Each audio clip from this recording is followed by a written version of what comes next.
والصباح الحلو حكاية، من طلعة الشمس البداية لصوت العصافير فايقة من بكير، لنسمة هوا نظيفة.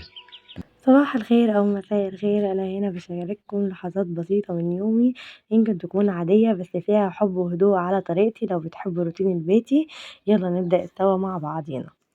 أول حاجة كده بقى، أنا هنا بعد ما رحت وديت بنوتي الصغيرة الحضانة بدأ يومي. عملت ايه؟ دخلت فتحت الشبابيك، خليت يعني الشمس تدخل الشقة. ده كان روتين يوم الخميس، روتين بصراحة كله نشاط وتحفيز، يعني اللي هو ايه، ساعات بعمله يوم الأربعاء ساعات بعمله يوم الخميس قبل زوجي ما يجي، بيبقى كله نشاط كده وحيوية. فأول حاجة قلت أعمل لبنوتي الكبيرة انها بطلت بقى تروح المدرسة، ان احنا خلاص أخدنا الأجازة الأزهر سنة أولى ابتدائي. فبدأنا إن إحنا، قالت لي: "ماما أنا جعانة اعملي لي فطار." فبدأت إن أنا أعمل لها ساندوتش، وقُلت أنا كمان أعمل ساندوتش كده إيه، يعني إيه، هو عشان أنا أعرف أشرب كوباية شاي. أنا عملت الساندوتش عشان أعرف أشرب كوباية الشاي يعني. وعملنا فطار بسيط، كان عندي الجبنة واللانشون كنت لسه جايباهم، فقُلت أعبيهم في العلب زي ما أنتم شُفتوا كده. وكمان عملنا حطيتهم في التوستر عشان طبعًا بنحب أكتر حاجة الساندوتش لمّا الجبنة الرومي تسيح كده وتمُط، حلو أوي يعني. وعملت كمان كوباية شاي كده بالبراد النحاسي التحفة ده. فطار سريع كده ولذيذ، وكمان هنبدأ بقى مع بعض. قالت لي كمان كان عندها مذاكرة، عندها درس إنجليزي، فقعدنا أنا وهي نذاكره مع بعض كده، أنا أكتب لها وهي تحفظ وكده يعني. مذاكرة خلاص خلصنا المنهج كله الحمد لله. دخلنا بقى في المراجعة والامتحانات. امتحانات بقى في الدروس، هي معندهاش في المدرسة بس عندها في الدروس. بُصّي، هي لمّا تقول لي: "بتعملي إيه يا ماما، بتعملي إيه يا ماما؟" قُلت لها: "باصوّرِك." باصوّرِك وبالعب. قُلت يعني إيه، آخُد لكم لقطة يعني كده بسيطة من يومي، يعني آخُد لكم كل حاجة، حاجة بسيطة كده من يومي.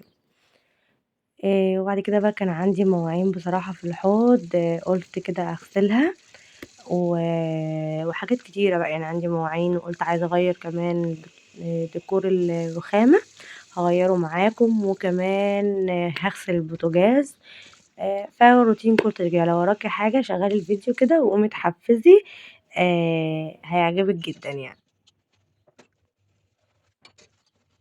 روتين كلّه رغاوي وحاجات حلوة. هاسيبكم بقى مع الفيديو تشوفوا أنا هاعمل إيه، وتقولوا لي رأيكم في النظام الجديد اللي أنا هاعمله. قولوا لي حلو والّا إن أنا أتكلّم معاكم أحسن؟ بس هاستنى ردكم في التعليقات.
وهنا بعد ما خلصت المطبخ ترويق وغسيل وعملت تنسيق جديد، عايزاكم تقولوا لي رايكم ايه في التنسيق الجديد اللي انا عملته، وبصراحه حسيت ان هو كده احسن، عجبني بصراحه. بس برضو قولوا لي رايكم انه واحد احلى، الاولاني ولا دوت.